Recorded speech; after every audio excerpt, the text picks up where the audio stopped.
Imagine living in a nuclear armed country which has hostile neighbors, which is currently facing the threats of terrorism, hybrid warfare, and a constant pressure on every border.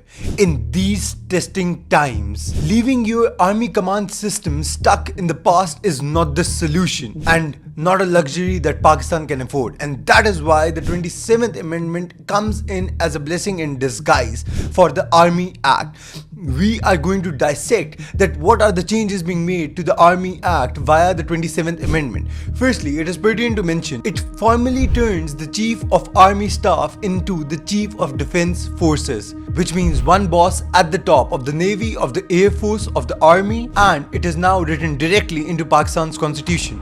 Secondly, the old post of Chairman Joint Chief of Staff Committee is now being phased out. Instead that, now there's going to be one boss at the top and under him a new commander of the National Strategic will focus on the country's most strategic sensitive assets and the long-range threats. And the 27th Amendment in the Army Act also ensures that the Chief of Defense Forces appointment will start from the day he is being notified, which means it starts in November 2025 till November 2030, which gives ample time to the current Field Marshal to plan and strategize, and like he previously gave very strong responses to again make sure that Pakistan's sovereignty and integrity is protected. Now, why was it necessary? It was necessary because it clears out all the confusion between the Chief of Army Staff and the CJCSC.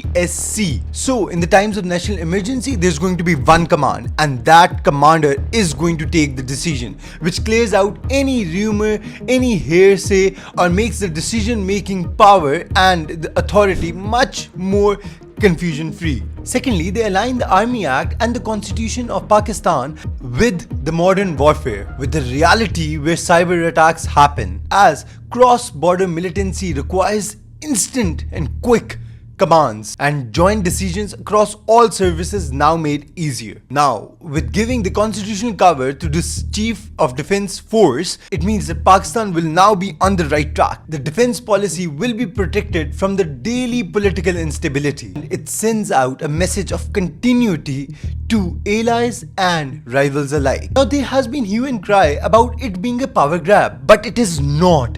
It makes the process much more faster, smoother, quick and efficient too. And above all, it creates a more modern shield for Pakistan's security. And it was very much so needed at a time when we are facing threats from both the neighbors.